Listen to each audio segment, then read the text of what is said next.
الله أكبر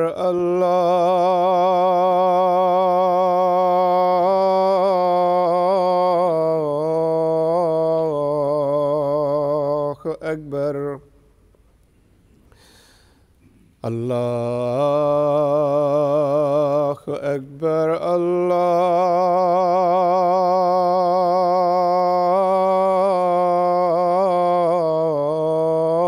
الله أكبر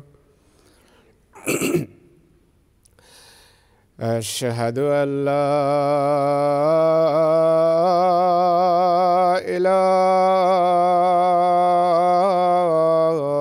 إله إلا الله أشهد أن لا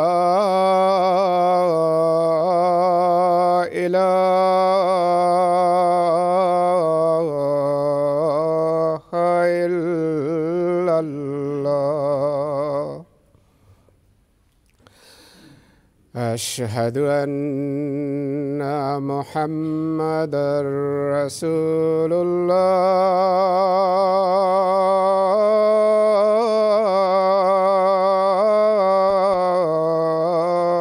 الله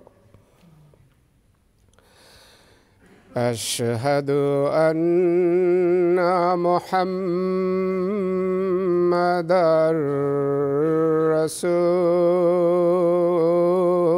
رسول الله حي على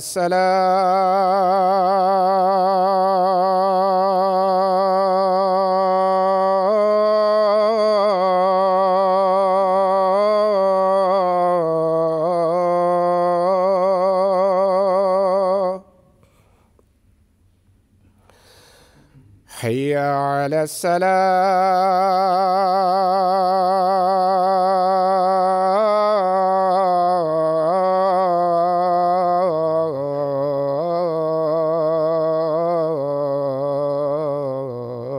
السلام حي على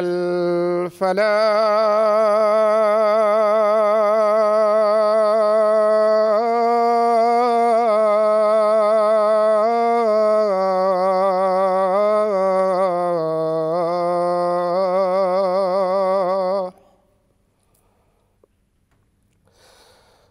حي على الفلاح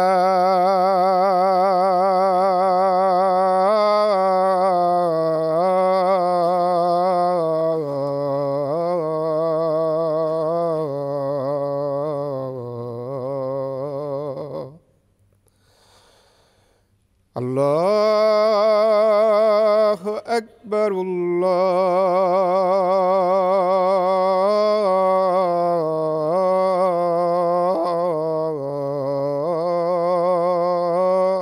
الله أكبر لا إله إلا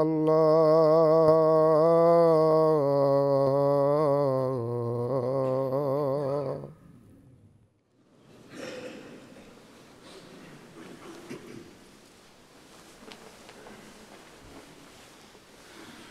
السلام عليكم ورحمة الله.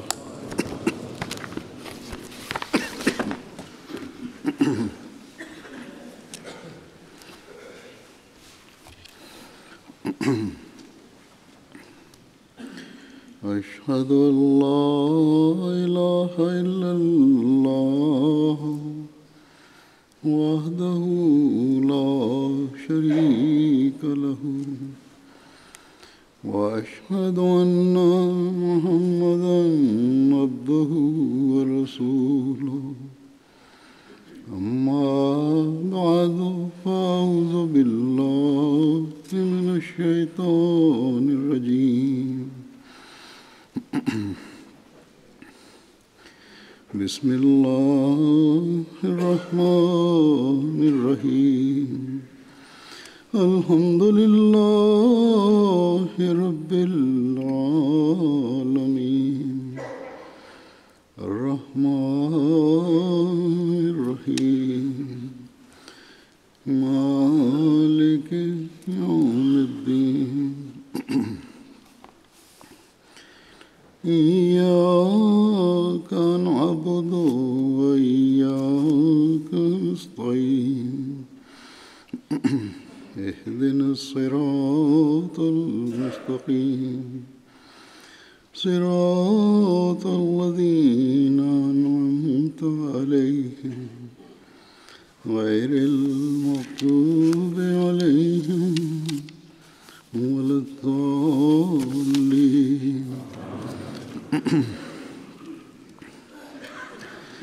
ما كان محمد أبا أحد من رجالكم ولكن رسول الله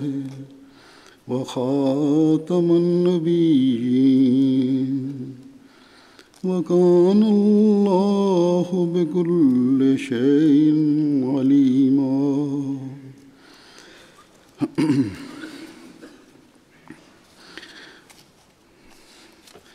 اس آیت کا یہ ترجمہ ہے کہ محمد صلی اللہ علیہ وسلم تمہارے جیسے مردوں میں سے کسی کے باپ نہیں، بلکہ وہ اللہ کے رسول ہیں اور سب نبیوں کے خاتم ہیں، اور اللہ ہر چیز کا خوب علم رکھنے والا ہے۔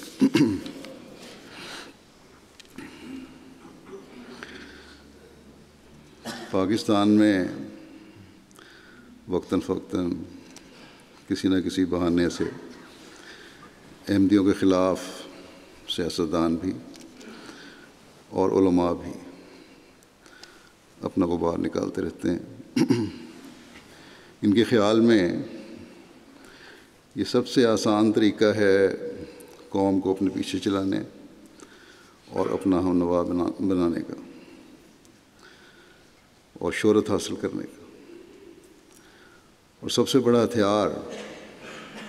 جو مسلمانوں کے جذبات کو بھڑکانے کے لیے استعمال ہو سکتا ہے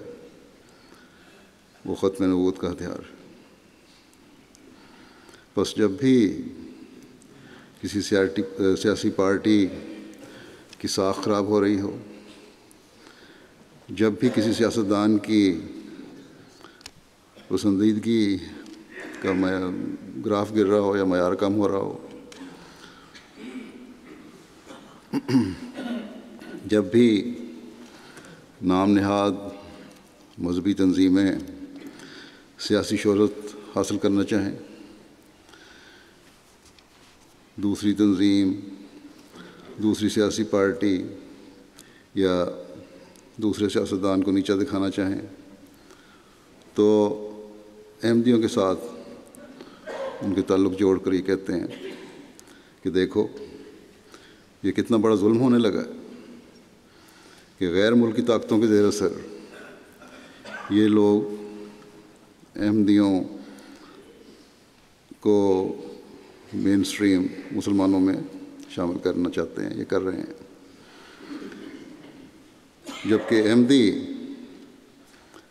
ان کے خیال میں ختم نبوت کے منکر ہیں۔ یہ کہتے ہیں، یہ نام نہاد اسلام کے درد رکھنے والے، کہ ہم ناموس رسالت پر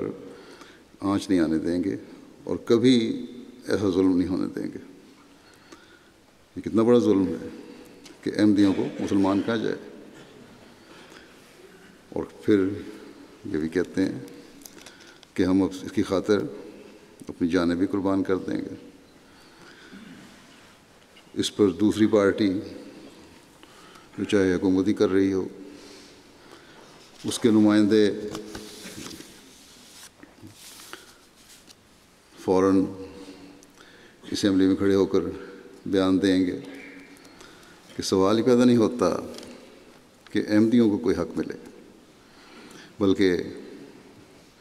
جو ایک پاکستانی شہری کی حیثیت سے جو تھوڑا بہت حق ہے، چاہے وہ تیسرے درجے کے شہری کی حیثیت سے ہی ہے، جو تھوڑے حقوق ملے ہوئے ہیں، وہ یہ نعرہ لگائیں کہ وہ بھی لے لو۔ اپنے سیاسی ایجنڈے ہیں ہر ایک کے اپنے ذاتی مفادات ہیں، لیکن اس میں زبردستی نہ تعلق ہوتے ہوئے بھی احمدیوں کو گھسیٹا جاتا ہے، کیونکہ بڑا آسان معاملہ ہے یہ۔ غیر حکومتی ارکان اسمبلی بھی اور حکومتی ارکان اسمبلی بھی بڑھ بڑھ کر احمدیوں کے خلاف بولتے ہیں۔ چنانچہ گزشتہ دنوں پاکستان کی نیشنل اسمبلی میں ایک آئینی ترمیم کے الفاظ میں رد و بدل جو سیاسی پارٹی یا حکومتی پارٹی اپنے مفادات کے لیے کر رہی تھی، اس کے سلسلے میں یہی کچھ ہمیں دیکھنے میں آیا۔ پاکستان بڑا شور مچا رہا ہے پچھلے دنوں میں، اور میڈیا کے ذریعے سے یہ سب کچھ دنیا کے سامنے آ چکا ہے، اس لیے اس بارے میں تو زیادہ بتانے کی ضرورت نہیں۔ جہاں تک جماعت احمدیہ کا تعلق ہے، نہ ہی ہم نے کسی غیر ملکی طاقت سے کبھی یہ کہا ہے کہ ہمیں پاکستانی اسمبلی کے آئین میں ترمیم کروا کر قانون اور آئین کی نظر میں مسلمان بنوایا جائے، نہ ہی ہم نے کسی پاکستانی حکومت سے کبھی اس چیز کی بھیک مانگی ہے، نہ ہی ہمیں کسی اسمبلی یا حکومت سے مسلمان کہلانے کے لیے کسی سرٹیفکیٹ کی ضرورت ہے، کسی سند کی ضرورت ہے۔ ہم اپنے آپ کو مسلمان کہتے ہیں کیونکہ مسلمان ہیں ہمیں اللہ تعالیٰ نے اور اس کے رسول نے مسلمان کہا ہے صلی اللہ علیہ وسلم۔ ہم لا الہ الا اللہ محمد رسول اللہ کلمہ پڑھنے والے ہیں۔ ہم تمام ارکان اسلام اور ارکان ایمان پر یقین رکھتے ہیں۔ ہم قرآن کریم پر ایمان رکھتے ہیں اور آن حضرت صلی اللہ علیہ وسلم کو خاتم النبیین مانتے ہیں، جیسے قرآن کریم میں اللہ تعالیٰ نے فرمایا ہے اور جس کی میں نے بھی تلاوت کی ہے۔ ہم اس بات پر علی وجہ البصیرت قائم ہیں کہ حضرت محمد رسول اللہ صلی اللہ علیہ وسلم خاتم النبیین ہیں، بلکہ حضرت مسیح موعود علیہ الصلوۃ والسلام نے صاف صاف اور واضح لکھا ہے، متعدد جگہ اس کی وضاحت فرمائی ہے کہ جو ختم نبوت کا منکر ہے میں اسے بے دین اور دائرہ اسلام سے خارج سمجھتا ہوں۔ وہ نہ احمدی ہے نہ مسلمان ہے۔ بس ہمارے خلاف یہ شورش پیدا کی جاتی ہے اور ہم پر جو الزام لگایا جاتا ہے کہ ہم ختم نبوت کے منکر ہیں اور نعوذ باللہ آن حضرت صلی اللہ علیہ وسلم کو خاتم النبیین نہیں مانتے، یہ نہایت گھٹیا اور گھنونا الزام ہے جو ہم پر لگایا جاتا ہے۔ یہ الزام حضرت مسیح موعود علیہ الصلوۃ والسلام کے دعوے کے وقت سے لگایا جا رہا ہے جماعت احمدیہ پہ اور حضرت مسیح موعود علیہ السلام پہ، اور وقتاً فوقتاً ان لوگوں کو اس بارے میں ابال اٹھتا رہتا ہے جب بھی اپنے مقاصد حاصل کرنے ہوں۔ جیسا کہ میں نے کہا، حضرت خلیفۃ المسیح ثانی نے ایک دفعہ اپنے خطبے میں فرمایا تھا کہ یہ الزام جو ہم پر لگاتے ہیں اس کے جھوٹا ہونے کے لیے جب ہم کہتے ہیں کہ ہم ختم نبوت کے منکر کس طرح ہو سکتے ہیں جب کہ ہم قرآن کریم پڑھتے ہیں اور قرآن کریم پر یقین بھی رکھتے ہیں، ایمان بھی لاتے ہیں، اور قرآن کریم آپ صلی اللہ علیہ وسلم کو خاتم النبیین کہتا ہے، تو اس پر غیر احمدی علماء یہ اعتراض کر دیتے ہیں اور انہوں نے عوام کو یہی پڑھایا ہوا ہے، اور آج یہ اعتراض آج بھی کیا جاتا ہے، بلکہ آپس کے رابطوں کی وجہ سے، میڈیا کی وجہ سے دوسرے علماء بھی دوسرے ملکوں کے ان پاکستانی ناب نہاد علماء کے زیر اثر یہ کہہ جاتے ہیں کہ نعوذ باللہ احمدی تو قرآن کریم کو بھی نہیں مانتے، اور مرزا صاحب کے الہامات کو قرآن کریم سے افضل سمجھتے ہیں۔ چنانچہ کئی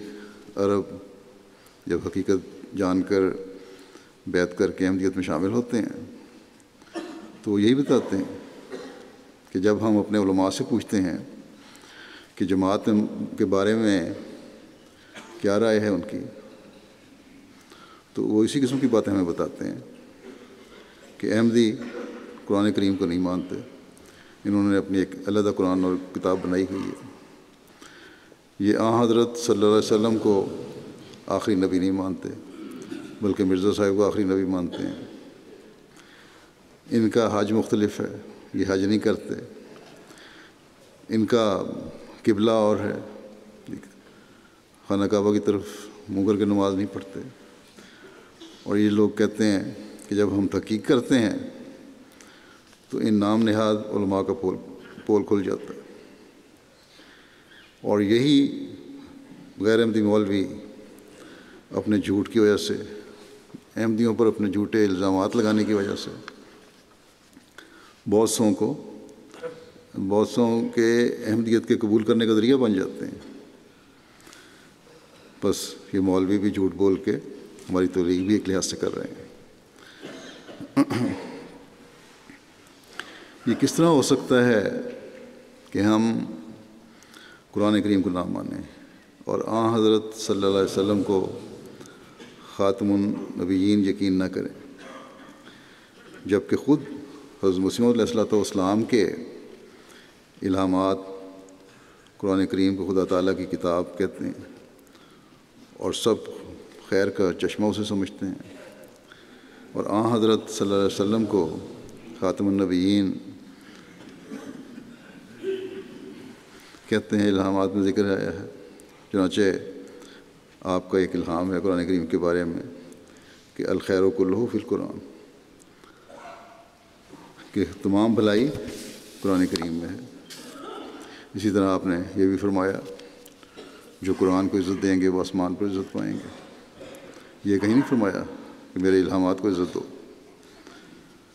آپ کے الہامات قرآن کریم کے خادم ہیں، ان کی کوئی علیحدہ اور مستقل حیثیت نہیں ہے۔ جو بھی بھلائیاں ہم نے تلاش کرنی ہے، جو بھی ہدایت ہم نے تلاش کرنی ہے، جو معاشرے کے کسی معاملے کے بارے میں ہم نے ہدایت لینی ہے تو وہ قرآن کریم سے ہی ہم لیتے ہیں، اور حضرت مسیح علیہ الصلوۃ والسلام کے بہت سے الہامات ان کی وضاحت اور تشریح بھی کرتے ہیں۔ اسی طرح حضرت مسیح علیہ الصلوۃ والسلام کی حضرت صلی اللہ علیہ وسلم کے خاتم النبیین ہونے کے بارے میں بے شمار تحریرات ہیں، اور اس کے علاوہ یہ الہام بھی ہے ایک جس میں خاتم النبیین کا لفظ بھی آتا ہے۔ الہام یہ ہے کہ صلی علی محمد و آل محمد سید ولد آدم و خاتم النبیین، کہ درود بھیج محمد صلی اللہ علیہ وسلم پر اور آل محمد پر جو سردار ہے آدم کے بیٹوں کا اور خاتم الانبیاء ہے صلی اللہ علیہ وسلم۔ اور یہ الہام مختلف وقتوں میں 2-3 جگہ ہوا ہے۔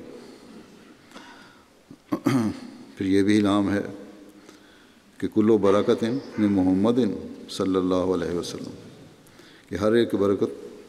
محمد صلی اللہ علیہ وسلم کی طرف سے ہے۔ پھر آپ اپنی کتاب تجلیات الہیہ میں لکھتے ہیں کہ اگر میں حضرت صلی اللہ علیہ وسلم کی امت نہ ہوتا اور آپ صلی اللہ علیہ وسلم کی پیروی نہ کرتا تو اگر دنیا کے تمام پہاڑوں کے برابر میرے اعمال ہوتے تو پھر بھی میں یہ شرف مکالمہ و مخاطبہ نہ پاتا،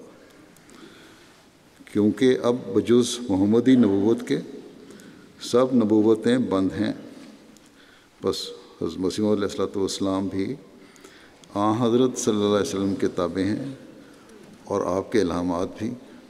قرآن کریم کے تابع اور اس کی وضاحتیں ہیں۔ اگر ہم حضرت مسیح علیہ الصلوۃ والسلام کے الہامات کو نعوذ باللہ قرآن کریم سے افضل سمجھتے، تو ہم جو آج کل دنیا میں خرچ کر کے اور اپنے پر مالی قربانیاں وارد کر کے قرآن کریم کے تراجم شائع کر رہے ہیں، ان کے بجائے حضرت مسیح موعود علیہ الصلوۃ والسلام کے الہامات کی اشاعت کرتے ہیں۔ اس وقت تک 75 زبانوں میں قرآن کریم کے مکمل تراجم شائع ہو چکے ہیں، اور کچھ زبانوں میں ابھی زیر کارروائی ہیں، ترجمہ ہو رہے ہیں، انشاءاللہ جلد شائع ہو جائیں گے۔ 111 زبانوں میں منتخب قرآنی آیات کے تراجم شائع ہو چکے ہیں۔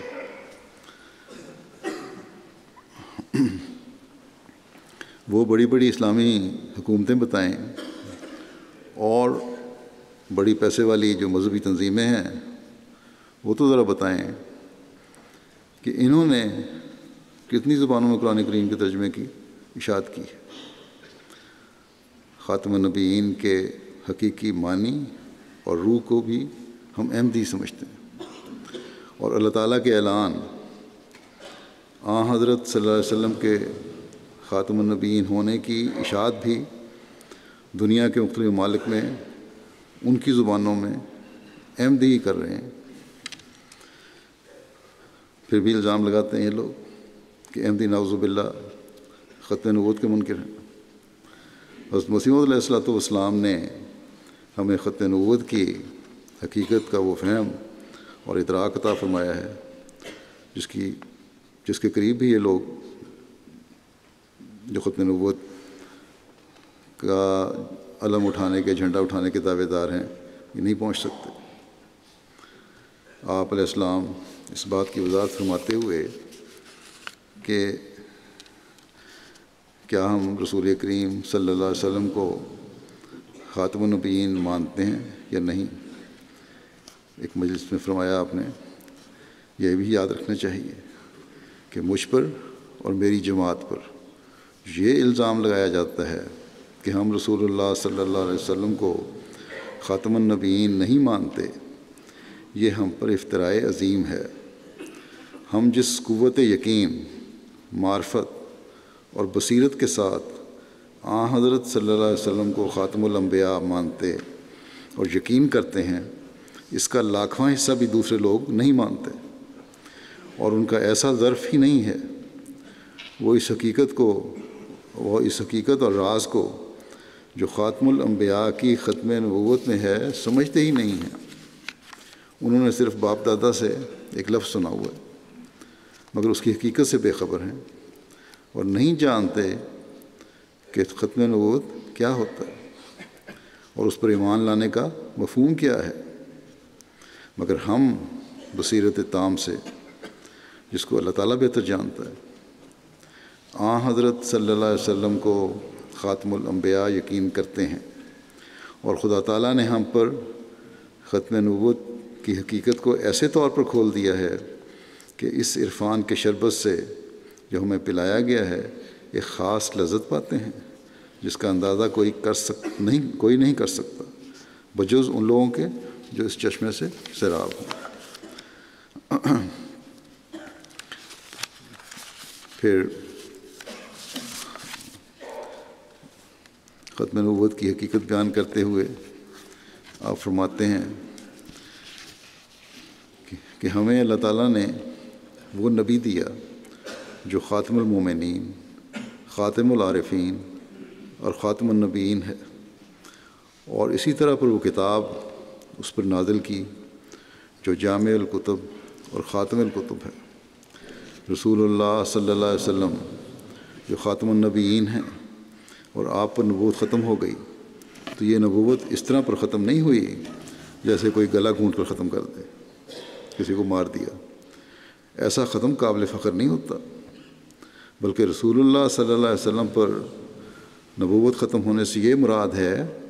کہ طبعی طور پر آپ پر کمالات نبوت ختم ہو گئے، یعنی وہ تمام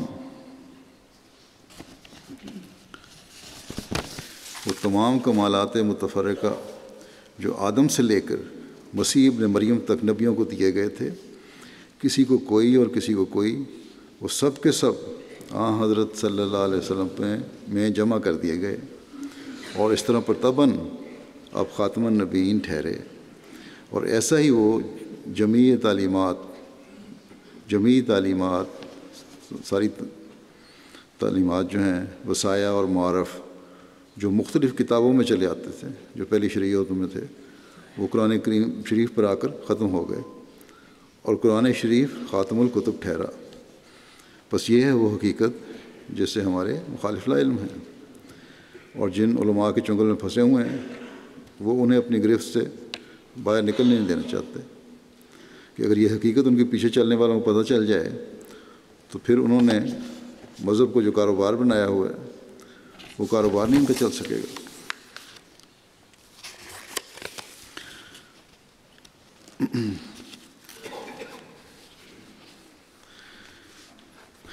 خاتم النبیین کے معنی ایک جگہ آپ نے بیان فرمائے، آپ فرماتے ہیں کہ ختم نبوت کے متعلق میں پھر کہنا چاہتا ہوں کہ خاتم النبیین کے بڑے معنی یہی ہیں کہ نبوت کے امور کو آدم علیہ السلام سے لے کر حضرت صلی اللہ علیہ وسلم پر ختم کیا۔ یہ موٹے اور ظاہر معنی ہیں۔ دوسرے معنی یہ ہیں کہ کمالات نبوت کا دائرہ حضرت صلی اللہ علیہ وسلم پر ختم ہو گیا۔ یہ سچ اور بالکل سچ ہے کہ قرآن شریف نے ناقص باتوں کا کمال کیا اور نبوت ختم ہو گئی، یعنی کہ قرآن کریم کی تعلیم میں تمام وہ باتیں جو پہلے انبیاء کو تھیں اور ان کے معیار اتنے بلند نہیں تھے، ان کو کمال تک پہنچا دیا اس تعلیم کو، اور آپ پر وہ قرآن کریم کی شریعت اتاری گئی اور یہاں نبوت ختم ہو گئی۔ اس سے زیادہ مزید اور کمال کوئی انسان یا بشر تک پہنچ نہیں سکتا تھا جو پہنچ گیا قرآن کریم کے ذریعے سے، اور وہ حضرت صلی اللہ علیہ وسلم پر اترا۔ فرمایا کہ اس لیے الیوم اکملت لکم دینکم کا مصداق اسلام ہو گیا۔ غرض یہ نشانات نبوت ہیں، ان کی کیفیت اور گناہ پر بحث کرنے کی کوئی ضرورت نہیں، اصول صاف اور روشن ہیں اور وہ ثابت شدہ صداقتیں کہلاتی ہیں۔ فرمایا کہ ان باتوں میں پڑھنا مومن کو ضروری نہیں، ایمان لانا ضروری ہے۔ اگر کوئی مخالف اعتراض کرے تو ہم اس کو روک سکتے ہیں، اگر وہ بند نہ ہو تو ہم اس کو کہہ سکتے ہیں کہ پہلے اپنے جزوی مسائل کا ثبوت دے، جو اس کے مسائل ہیں ان کا تو ثبوت دے کہ وہ کس طرح حل کر رہا ہے۔ فرمایا کہ غرض مور نبوت حضرت صلی اللہ علیہ وسلم کے نشانات نبوت میں سے ایک نشان ہے، یعنی آپ کا خاتم النبیین ہونا آپ کے نشانات میں سے ایک نشان ہے، جس پر ایمان لانا ہر مسلمان مومن کو ضروری ہے۔ بس اگر کوئی ختم نبوت کا منکر ہے، جیسا کہ میں نے پہلے بھی ذکر کیا ہے، تو آپ نے فرمایا کہ وہ مسلمان ہی نہیں ہے، پھر دائرہ اسلام سے خارج ہے۔ پھر ختم نبوت کے مقام اور اسلام کی برتری اور دوسرے مذاہب پر اس کی کیا فوقیت ہے، اس کو ثابت کرتے ہوئے آپ فرماتے ہیں کہ ختم نبوت کو یوں سمجھ سکتے ہیں کہ جہاں پر دلائل اور معرفت طبی طور پر ختم ہو جاتے ہیں،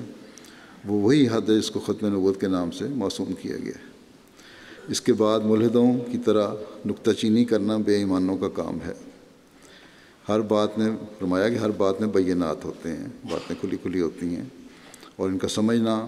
معرفت کاملہ اور نور بصر پر موقوف ہے۔ کامل معرفت ہو انسان کو، دین کی علم ہو، اور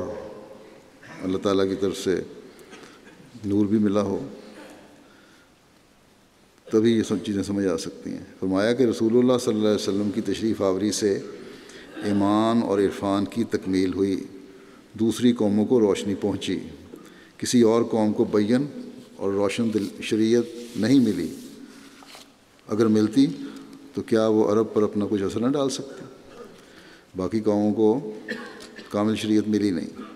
جو تھے نبی آئے اپنے اپنے علاقے کے آئے، اور ہم نے فرمایا کہ یہ دلیل ہے کہ عربوں کو کچھ نہیں پتہ تھا خدا تعالیٰ کے بارے میں یا دین کے بارے میں، اور جو جن کے علم میں بھی تھا، جن کے رابطے بھی تھے، انہوں نے بھی نہیں مانا، اس لیے کہ کامل شریعت نہیں تھی، کامل روشنی نہیں تھی۔ اگر ہوتی پہلے دینوں میں کامل روشنی تو عربوں پر بھی اثر پڑنا چاہیے تھا۔ فرمایا کہ عرب سے وہ آفتاب نکلا کہ جس نے ہر قوم کو روشن کیا اور ہر بستی پر اپنا نور ڈالا، لیکن یہ حضرت صلی اللہ علیہ وسلم کا مقام ہے۔ وہ سورج، روشن سورج ہیں آپ، جنہوں نے ہر قوم کو روشن کیا، ہر جگہ، ہر کونے میں، ہر شہر میں آپ کا نور پہنچا۔ فرمایا کہ یہ قرآن کریم ہی کو فخر حاصل ہے کہ وہ توحید اور نبوت کے مسئلے میں کل دنیا کے مذاہب پر فتح یاب ہو سکتا ہے۔ توحید اور نبوت کے جو مسائل اللہ تعالیٰ قرآن کریم میں بیان فرمائے ہیں، وہ ایسے دلائل ہیں جو پہلے کسی مذہب کو دیے نہیں گئے۔ بس یہ مطلب ہے کہ شریعت کامل ہو گئی اور حضرت صلی اللہ علیہ وسلم کو خاتم الانبیاء کہلائے۔ فرمایا کہ اس فخر کا مقام ہے کہ ایسی کتاب مسلمانوں کو ملی ہے جو لوگ حملہ کرتے ہیں اور تعلیم و ہدایت اسلام پر معترض ہوتے ہیں، وہ بالکل کور باطنی اور بے ایمانی سے بولتے ہیں۔ بس اسلام ہی ہے جو عرب سے نکلا اور دنیا کے کونے کونے میں پھیل گیا، اور آج تک اپنی اصل تعلیم کے ساتھ دنیا کے ہر کونے میں پھیل رہا ہے۔ اور آج جماعت احمدیہ اپنی تمام تر طاقتوں اور وسائل کے ساتھ توحید اور نبوت کے مقام کو دنیا کے ہر قصبے اور گاؤں اور گلی میں پھیلا رہی ہے۔ بس ہم ہیں جو صحیح ادراک رکھنے والے ہیں خط نبوت کا اور آپ پر اتری شریعت کا۔ یہ حضرت مسیح موعود علیہ الصلوۃ والسلام ہی ہیں جنہوں نے دوسرے مذاہب کو حضرت صلی اللہ علیہ وسلم کے مقام کے بارے میں کھول کر بتایا، اور نہ صرف آپ کا مقام بتایا بلکہ یہ بھی فرمایا کہ پہلے تمام انبیاء کی تعلیم اس قدر تبدیل ہو چکی ہے کہ ان نبیوں کے مقام اور سچائی کا پتہ نہیں چل سکتا کہ وہ سچے بھی تھے کہ نہیں۔ یہ بھی آپ صلی اللہ علیہ وسلم کا ہی مقام ہے جو پہلے انبیاء کی حقیقت اور سچائی بتائی۔ چنانچہ فرماتے ہیں تعلیم وہی کامل ہو سکتی ہے جو انسانی قوا کی پوری مربی اور متکفل ہو، نہ یہ کہ ایک ہی پہلو پر واقع ہوئی ہو۔ انجیل کی تعلیم کو دیکھو کہ وہ کیا کہتی ہے اور اس کے بالمقابل قوا کی کیا تعلیم دیتی ہے۔ انسانی قوا اور فطرت خدا تعالیٰ کی فعلی کتاب ہے۔ انسان کے قوا جو ہیں، اس کی فطرت جو ہے، خدا تعالیٰ کی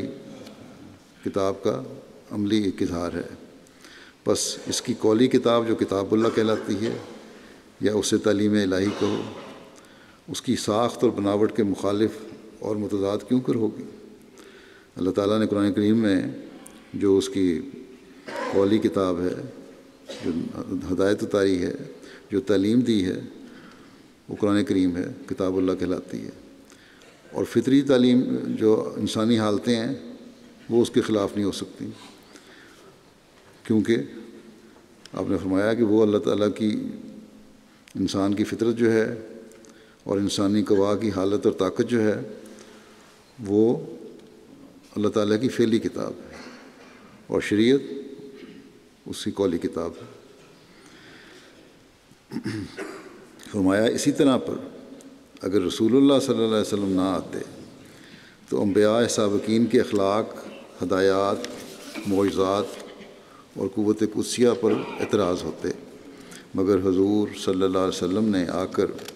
ان سب کو پاک ٹھہرایا۔ پہلے سب انبیاء کو تصدیق کیا آپ نے، اس لیے آپ کی نبوت کے نشانات سورج سے زیادہ روشن ہیں اور بے انتہا اور بے شمار ہیں۔ بس آپ کی نبوت یا نشانات نبوت پر اعتراض کرنا ایسا ہی ہے جیسا کہ دن چڑھا ہوا ہو اور کوئی احمق نابینا کہہ دے کہ ابھی تو رات ہی ہے۔ میں پھر کہتا ہوں کہ دوسرے مذاہب تاریکی ہی میں رہتے اگر اب تک رسول اللہ صلی اللہ علیہ وسلم نہ آتے، ایمان تباہ ہو جاتا اور زمین لعنت اور عذاب الہی سے تباہ ہو جاتی۔ اسلام شمع کی طرح منور ہے جس نے دوسروں کو بھی تاریکی سے نکالا ہے۔ توریت کو پڑھو تو بہشت اور دوزخ کا پتہ ہی ملنا مشکل ہو جاتا ہے۔ انجیل کو دیکھو تو توحید کا نشان نہیں ملتا۔ اب بتلاؤ کہ اس میں تو شک نہیں کہ دونوں کتابیں اللہ تعالیٰ ہی کی طرف سے تھیں اور ہیں، لیکن ان میں کون سی روشنی مل سکتی ہے؟ سچی روشنی اور حقیقی نور جو نجات کے لیے مطلوب ہے وہ اسلام میں ہی ہے۔ توحید ہی کو دیکھو کہ جہاں سے قرآن کو کھولو وہ ایک شمشیر برہنہ کی طرح نظر آتا ہے کہ شرک کی جڑ کاٹ رہا ہے۔ ایسا ہی نبوت کے تمام پہلو ایسے صاف اور روشن نظر آتے ہیں کہ ان سے بڑھ کر ممکن نہیں۔ بس یہ ہے وہ ادراک ختم نبوت کا جو ہمیں آپ نے دیا۔ آج کل کے علماء آپس میں تو ایک دوسرے پر الزام تراشیاں کر رہے ہیں، لیکن یہ جرأت نہیں کہ دوسرے مذاہب کو ان کا چہرہ دکھا کر ان کی کمزوریاں دکھائیں اور حضرت صلی اللہ علیہ وسلم کی برتری ثابت کریں۔ یہ کام حضرت مسیح موعود علیہ السلام کی تربیت اور علم کی وجہ سے جماعت احمدیہ ہی کر رہی ہے، لیکن پھر بھی ان کی نظر میں ہم کافر اور یہ مومن۔ اپنے دعوے کی حقیقت بیان کرتے ہوئے اپنی کتاب میں وضاحت فرماتے ہوئے آپ نے فرمایا کہ کیا ایسا بدبخت مفتری جو خود رسالت اور نبوت کا دعویٰ کرتا ہے قرآن شریف پر ایمان رکھ سکتا ہے، اور کیا ایسا وہ شخص جو قرآن شریف پر ایمان رکھتا ہے اور آیت ولاکن رسول اللہ و خاتم النبیین کو خدا کا کلام یقین رکھتا ہے، وہ کہہ سکتا ہے کہ میں بھی حضرت صلی اللہ علیہ وسلم کے بعد رسول اور نبی ہوں؟ صاحب انصاف طلب کو یاد رکھنا چاہیے کہ اس عاجز نے کبھی اور کسی وقت حقیقی طور پر نبوت یا رسالت کا دعویٰ نہیں کیا، اور غیر حقیقی طور پر کسی لفظ کو استعمال کرنا اور لغت کے عام معنوں کے لحاظ سے اس کو بول چال میں لانا مستلزم کفر نہیں، یعنی پھر اس کو کافر نہیں بناتا۔ مگر میں اس کو بھی پسند نہیں کرتا کہ اس میں عام مسلمانوں کو دھوکہ لگ جانے کا احتمال ہے، لیکن وہ مکالمات اور مخاطبات جو اللہ جل شانہ کی طرف سے مجھ کو ملے ہیں، جن میں یہ لفظ نبوت اور رسالت کا بکثرت آیا ہے، ان کو میں بوجہ معمور ہونے کے مخفی نہیں رکھ سکتا۔ اللہ تعالیٰ نے مجھے کہا ہے، اس لیے میں چھپا نہیں سکتا، لیکن بار بار کہتا ہوں کہ ان الہامات میں جو لفظ مرسل یا رسول یا نبی کا میری نسبت آیا ہے وہ اپنے حقیقی معنوں پر مستعمل نہیں ہے، اور اصل حقیقت جس کی میں علی رؤوس الاشہاد گواہی دیتا ہوں یہی ہے جو ہمارے نبی صلی اللہ علیہ وسلم خاتم الانبیاء ہیں، اور آپ کے بعد کوئی نبی آئے گا، آپ کے بعد کوئی نبی نہیں آئے گا، نہ کوئی پرانا اور نہ کوئی نیا۔ ومن قال بعد رسولنا و سیدنا انی نبی اور رسول علی وجہ الحقیقت والافتراء و ترک قرآن و احکام شریعت احکامت شریعت الغراء فہو کافر کذاب۔ فرمایا کہ غرض ہمارا مذہب یہی ہے کہ جو شخص حقیقی طور پر نبوت کا دعویٰ کرے اور حضرت صلی اللہ علیہ وسلم کے دامن فیوز سے اپنے تئیں الگ کر کے اور اس پاک سرچشمے سے جدا ہو کر آپ ہی براہ راست نبی اللہ بننا چاہے تو وہ ملحد بے دین ہے، اور غالباً ایسا شخص اپنا کوئی نیا کلمہ بنائے گا اور عبادات میں کوئی نئی طرز پیدا کرے گا اور احکام میں کچھ تغیر و تبدل کر دے گا، پس بلا شبہ وہ مسلمہ کذاب کا بھائی ہے اور اس کے کافر ہونے میں کچھ شک نہیں۔ ایسے خبیث کی نسبت کیوں کر کہہ سکتے ہیں کہ وہ قرآن شریف کو مانتا ہے؟ پس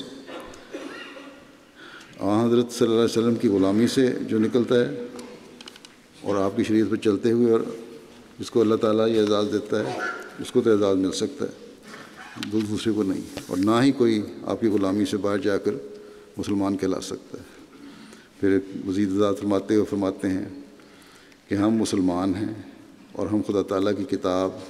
فرقان مجید پر ایمان لاتے ہیں، اور یہ بھی یقین رکھتے ہیں کہ ہمارے آقا محمد رسول اللہ صلی اللہ علیہ وسلم خدا تعالیٰ کے نبی اور اس کے رسول ہیں، اور یہ کہ آپ بہترین دین لے کر آئے، اور اس بات پر بھی ایمان رکھتے ہیں کہ آپ خاتم الانبیاء ہیں اور آپ کے بعد کوئی نبی نہیں مگر وہی جس کی تربیت آپ صلی اللہ علیہ وسلم کے فیضان سے ہوئی ہو، جس طرح کہ حضرت مسیح علیہ السلام کی ہوئی، اور جس کا ظہور آپ کی پیش گوئی کے مطابق ہوا، اور اللہ تعالیٰ اس امت کے اولیاء کو اپنے مکالمات اور مخاطبات سے مشرف کرتا ہے اور انہیں انبیاء کے رنگ سے رنگین کیا جاتا ہے، لیکن وہ حقیقی طور پر نبی نہیں ہوتے، کیونکہ قرآن کریم نے شریعت کی تمام ضروریات کو پورا کر دیا ہے اور ان کو فہم قرآن عطا کیا جاتا ہے، لیکن وہ نہ تو قرآن کریم میں کسی قسم کا اضافہ کرتے ہیں اور نہ اس میں کوئی کمی کرتے ہیں، اور جس شخص نے قرآن کریم میں کوئی اضافہ کیا یا کوئی حصہ کم کیا وہ شیطان فاجر ہے۔ اور ختم نبوت سے ہم یہ مراد لیتے ہیں کہ ہمارے نبی کریم صلی اللہ علیہ وسلم پر، جو اللہ تعالیٰ کے سب رسولوں اور نبیوں سے افضل ہیں، تمام کمالات نبوت ختم ہو گئے ہیں، اور ہم یہ عقیدہ رکھتے ہیں کہ آپ صلی اللہ علیہ وسلم کے بعد نبوت کے مقام پر وہی شخص فائز ہو سکتا ہے جو آپ صلی اللہ علیہ وسلم کی امت میں سے ہو اور آپ کا کامل پیرو ہو، اور اس نے تمام کا تمام فیضان آپ صلی اللہ علیہ وسلم ہی کی روحانیت سے پایا ہو اور آپ کے نور سے منور ہوا ہو۔ اس مقام میں کوئی غیریت نہیں، اور نہ ہی یہ غیرت کی جگہ ہے، اور یہ کوئی علیحدہ نبوت نہیں، اور نہ ہی یہ مقام میں حیرت ہے، بلکہ یہ احمد مجتبیٰ ہی ہے جو دوسرے آئینے میں ظاہر ہوا ہے۔ اور کوئی شخص اپنی تصویر پر جسے اللہ نے آئینہ میں دکھایا ہو غیرت نہیں کھاتا، کیونکہ شاگردوں اور بیٹوں پر غیرت جوش میں نہیں آتی۔ پس جو شخص نبی کریم صلی اللہ علیہ وسلم سے فیض پا کر اور آپ صلی اللہ علیہ وسلم میں فنا ہو کر آئے، وہ در حقیقت وہی ہے، کیونکہ وہ کامل فنا کے مقام پر ہوتا ہے اور آپ کے رنگ میں ہی رنگین اور آپ کی ہی چادر اوڑھے ہوتا ہے، اور آپ صلی اللہ علیہ وسلم سے ہی اس نے اپنا روحانی وجود حاصل کیا ہوتا ہے، اور آپ صلی اللہ علیہ وسلم کے فیض سے ہی اس کا وجود کمال کو پہنچا ہوتا ہے، اور یہی وہ حق ہے جو ہمارے نبی کریم صلی اللہ علیہ وسلم کی برکات پر گواہ ہے۔ اور لوگ نبی کریم کا حسن ان تابعین کے لباس میں دیکھتے ہیں جو اپنے کمال محبت و صفائی کی وجہ سے آپ کے وجود میں فنا ہو گئے، اور اس کے خلاف بحث کرنا جہالت ہے، کیونکہ یہ تو آپ کے ابتر نہ ہونے کا اللہ تعالیٰ کی طرف سے ثبوت ہے، اور تدبر کرنے والے کے لیے اس کی تفصیل کی ضرورت نہیں۔ اور آپ صلی اللہ علیہ وسلم جسمانی طور پر تو مردوں میں سے کسی کے باپ نہیں، لیکن اپنی رسالت کے فیضان کی روح سے ہر اس شخص کے باپ ہیں جس نے روحانیت میں کمال حاصل کیا، اور آپ تمام انبیاء کے خاتم اور تمام مقبولوں کے سردار ہیں، اور اب خدا تعالیٰ کی درگاہ میں وہی شخص داخل ہو سکتا ہے جس کے پاس آپ صلی اللہ علیہ وسلم کی مہر کا نقش ہو اور آپ کی سنت پر پوری طرح سے عامل ہو، اور اب کوئی عمل اور عبادت آپ صلی اللہ علیہ وسلم کی رسالت کے اقرار کے بغیر اور آپ کے دین پر ثابت قدم رہنے کے بدوں خدا تعالیٰ کے حضور مقبول نہیں ہوگی۔ اور جو آپ صلی اللہ علیہ وسلم سے الگ ہو گیا اور اس نے اپنے مقدور اور طاقت کے مطابق آپ کی پیروی نہ کی، وہ ہلاک ہو گیا۔ آپ کے بعد اب کوئی شریعت نہیں آ سکتی، اور نہ کوئی آپ کی کتاب اور آپ کے احکام کو منسوخ کر سکتا ہے، اور نہ کوئی آپ کے پاک کلام کو بدل سکتا ہے، اور کوئی بارش آپ کی موسلا دھار بارش کی مانند نہیں ہو سکتی، اور جو قرآن کریم کی یعنی روحانی بارش اور جو قرآن کریم کی پیروی سے ذرا بھر بھی دور ہوا وہ ایمان کے دائرے سے خارج ہو گیا، اور اس وقت تک کوئی شخص ہرگز کامیاب نہیں ہو سکتا جب تک وہ ان تمام باتوں کی پیروی نہ کرے جو حضرت صلی اللہ علیہ وسلم سے ثابت ہیں۔ اور جس نے آپ صلی اللہ علیہ وسلم کے وصایا میں سے کوئی چھوٹی سی وصیت بھی ترک کر دی تو وہ گمراہ ہو گیا، اور جس نے اس امت میں نبوت کا دعویٰ کیا اور یہ اعتقاد نہ رکھا کہ وہ خیر البشر محمد مصطفیٰ کا ہی تربیت یافتہ ہے اور آپ صلی اللہ علیہ وسلم کے اسوہ حسنہ کے بغیر ہیچ محض ہے، کوئی حیثیت نہیں اس کی، اور یہ کہ قرآن کریم خاتم الشرائع ہے، تو وہ ہلاک ہو گیا اور وہ کافروں اور فاجروں میں جا ملا۔ اور جس شخص نے نبوت کا دعویٰ کیا اور یہ اعتقاد نہ رکھا کہ وہ آپ صلی اللہ علیہ وسلم ہی کی امت میں سے ہے، اور یہ کہ جو کچھ اس نے پایا ہے وہ آپ صلی اللہ علیہ وسلم ہی کے فیضان سے پایا ہے، اور یہ کہ وہ آپ صلی اللہ علیہ وسلم ہی کے باغ کا ایک پھل ہے، اور آپ ہی کی موسلا دھار بارش کا ایک قطرہ، اور آپ صلی اللہ علیہ وسلم ہی کی روشنی کی ایک کرن ہے، تو وہ ملعون ہے، اور اس پر اس کے ساتھیوں پر اور اس کے ساتھیوں پر اور اس کے اتباع اور مددگاروں پر اللہ تعالیٰ کی لعنت ہو۔ تو یہ لعنت اپنے اوپر یا جماعت پہ تو نہیں بھیج رہے حضرت مسیح علیہ السلام۔ اس کا مطلب ہے کہ آپ سمجھتے ہیں کہ آپ کو سب سے زیادہ روحانی فیض علیہ السلام سے پہنچا، اور آپ ہی اس مقام پر پہنچے جہاں اللہ تعالیٰ نے آپ کو آپ کی اتباع میں غیر شرعی نبوت کا اعزاز دیا۔ آپ فرماتے ہیں آسمان کے نیچے محمد مجتبیٰ صلی اللہ علیہ وسلم کے سوا ہمارا کوئی نبی نہیں، اور قرآن کریم کے سوا ہماری کوئی کتاب نہیں، اور جس نے بھی اس کی مخالفت کی وہ اپنے آپ کو جہنم کی طرف کھینچ کر لے گیا۔ آپ نے بے شمار جگہ کھول کر ختم نبوت کی حقیقت اور اس کے مقام اور اس کے مقابل اپنے مقام اور حیثیت کا ذکر فرمایا ہے، اور فرمایا کہ اگر مسلمان دین پر قائم ہوتے اور آن حضرت صلی اللہ علیہ وسلم کے حقیقی متبع ہوتے تو میرے آنے کی ضرورت ہی کیا تھی۔ چنانچہ ایک جگہ فرماتے ہیں کہ دنیا کی مثالوں میں سے ہم ختم نبوت کی مثال اس طرح پر دے سکتے ہیں کہ جیسے چاند ہلال سے شروع ہوتا ہے اور 14ویں تاریخ پر آ کر اس کا کمال ہو جاتا ہے، جبکہ اسے بدر کہا جاتا ہے۔ اسی طرح پر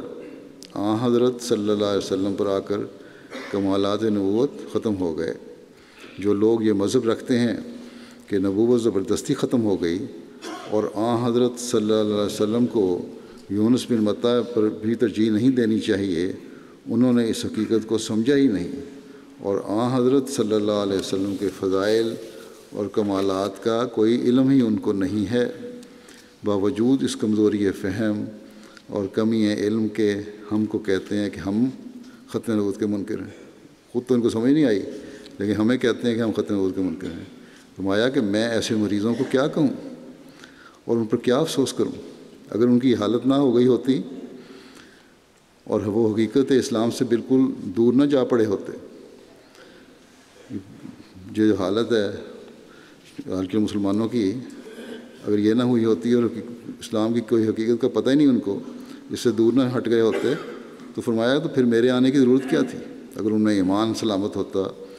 اور ان کی روحانیت صحیح ہوتی تو فرمایا کہ تو پھر میرے آنے کی ضرورت کیا تھی؟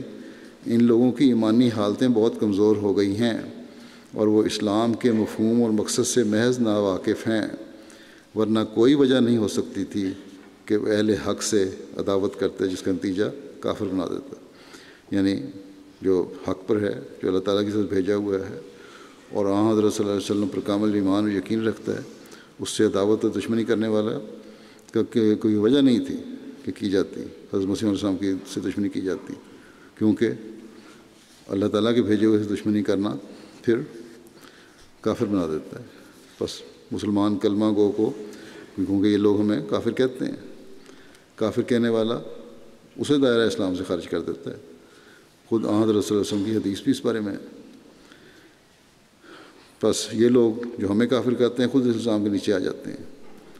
اس لیے ہمدردی کے جذبے سے ہم ان کلمہ گوؤں سے یہی کہتے ہیں کہ اپنی حالتوں پر رحم کرو اور دیکھو اور سمجھو کہ خدا تعالیٰ کیا چاہتا ہے اور کیا کہہ رہا ہے۔ حضرت مسیح علیہ الصلوۃ والسلام کے یہ چند حوالے جو میں نے پیش کیے ہیں، کاش یہ شریف الطبع مسلمانوں کے لیے ہدایت کا باعث بن جائیں اور وہ ہم پر الزام لگانے کے بجائے اپنی حالتوں کو دیکھیں۔ پاکستان کی اسمبلی میں جو ان کے آپس کے معاملات قانون بنانے کے الفاظ کے بارے میں طے تھے، ان کے طے ہو جانے کے بعد پھر چند دن پہلے ایک ممبر اسمبلی نے بلا وجہ ایک اشتعال دلانے والی تقریر کی ہے۔ یہ صرف اسمبلی کے ممبران کو جھوٹی غیرت دلانے کے ساتھ کے لیے نہیں تھی، بلکہ اس کے ساتھ ہی عوام کے بھڑکانے اور ملک میں فساد پیدا کرنے کی ایک کوشش تھی تاکہ ایم ڈیوں کے خلاف سارے اٹھ کھڑے ہوں۔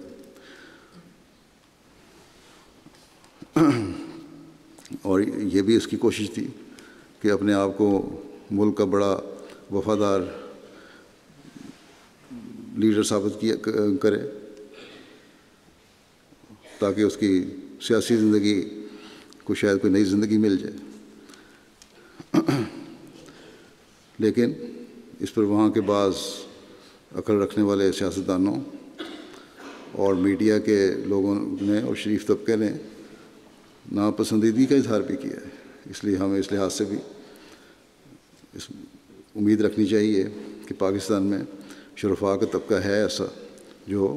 غلط کام کے خلاف آواز اٹھانا شروع کر دی ہے جس نے، اور ان لوگوں کو پھر ان لوگوں نے اس کو حقائق بھی بتائے کہ تم جو اعتراض کر رہے ہو اس میں حقیقت کیا ہے. اپنی طرف سے بڑا میدان مارنے والے اس ممبر اسمبلی نے کہا کہ ہماری غیرت گوارا نہیں کرتی کہ قائد اعظم یونیورسٹی میں فزکس ڈپارٹمنٹ کا نام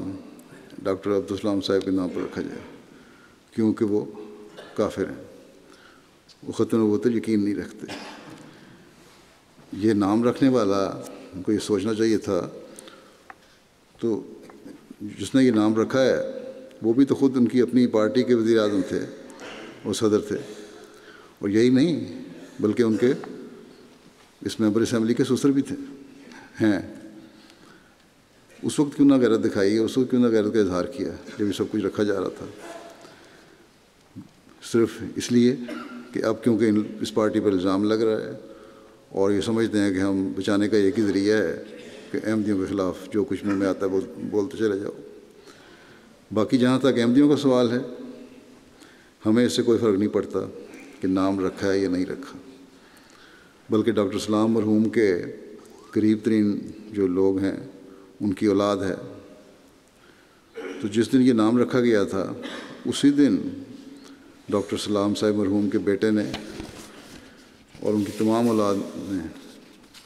وزیر اعظم پاکستان کو خط لکھا تھا، جس کا جواب نہیں آیا. کہ ہمیں حیرت ہے کہ ڈاکٹر صاحب کی وفات کے 20 سال کے بعد پاکستان کی حکومت کو یہ خیال آیا کہ پاکستان کے اس نامور سائنسدان کے نام پر کسی ڈپارٹمنٹ کا نام رکھا جائے. انہوں نے یہ بھی لکھا کہ باوجود اس کے کہ میرے باپ کو پاکستان کے آئین نے غیر مسلم قرار دیا تھا اور اس بات کا انہیں صدمہ بھی تھا، لیکن اس کے باوجود انہوں نے اپنی پاکستانی شہریت نہیں چھوڑی، بلکہ ان کو برطانیہ، اٹلی، حتیٰ کہ انڈیا کی طرف سے بھی شہریت لینے کی پیشکش ہوئی تھی. لیکن انہوں نے کہا کہ میں ہمیشہ سے پاکستان کا وفادار تھا اور ہمیشہ پاکستان کا وفادار رہوں گا، اور اس کی بہتری کے لیے ہمیشہ کوشش کرتا رہوں گا، اور وہ کرتے بھی رہے. بہرحال خلاصہ یہ کہ ڈاکٹر سلام صاحب کے بچوں نے اس وقت کے وزیر اعظم پاکستان کو لکھا تھا کہ ہم مسلمان ہیں اور ہمیں جماعت احمدیہ سے اللہ تعالیٰ کی رضا کی خاطر تعلق ہے، ہم نے مسیح موت کو مانا ہے. اس لیے ہم سلام خاندان کے افراد جو ہیں، ڈاکٹر سلام کے بچے جو ہیں، اس لیے کہ ہمارے حقوق پاکستان میں ادا نہیں کیے جا رہے، جو ہم کہتے ہیں وہ ہمیں سمجھا نہیں جاتا. حکومت کے اس فیصلے پر خوشی کے اظہار کے بجائے ناتعلقی کا اظہار کرتے ہیں، اپنے آپ کو اس سے ڈس ایسوسیٹ کرتے ہیں. تو یہ تو ڈاکٹر سلام صاحب کے بچوں کا رد عمل تھا. اگر پاکستان کی اسمبلی یہ نام بدلنا چاہتی ہے تو بڑی خوشی سے بدلے.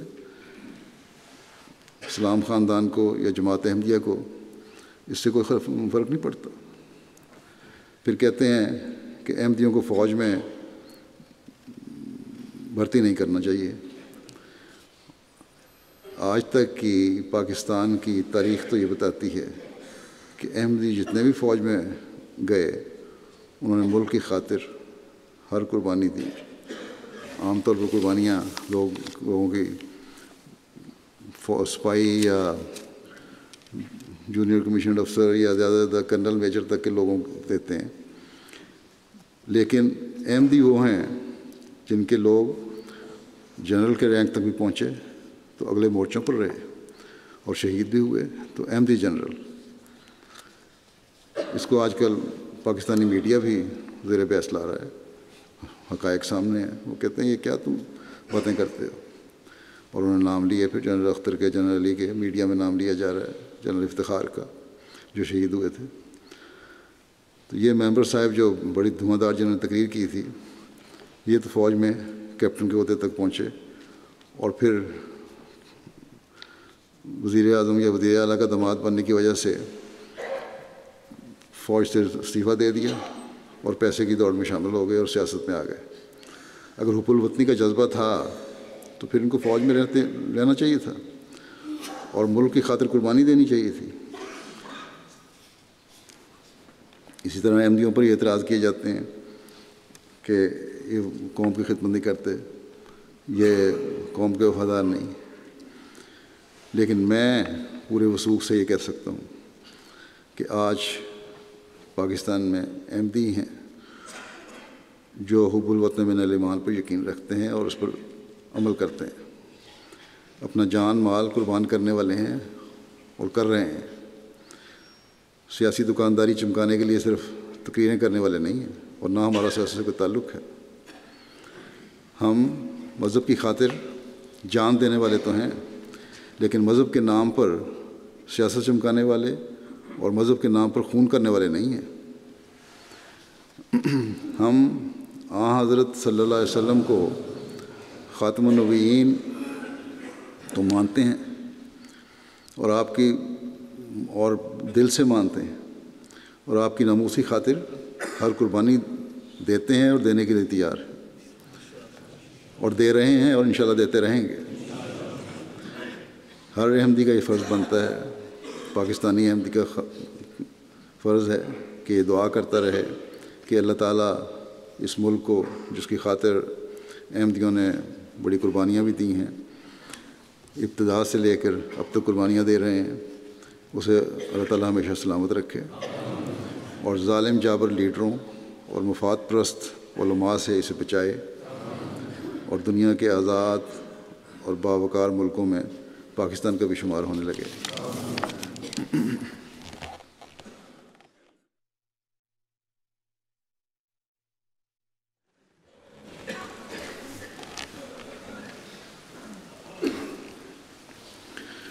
الحمد للہ نحمده ونستعینه ونستغفره ونؤمن به ونتوکل علیہ ونعوذ باللہ من شرور انفسنا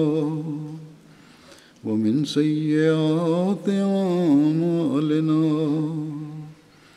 من يهده الله فلا مضل له ومن يضلل فلا هادي له ونشهد أن لا إله إلا الله ونشهد أن محمدا عبده ورسوله عباد الله رحمكم الله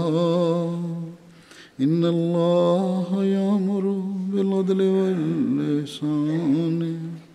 وإيتاء ذي القربى وينهى عن الفحشاء والمنكر والبغي يعظكم لعلكم تذكرون اذكروا الله يذكركم وادعوه يستجب لكم ولذكر الله أكبر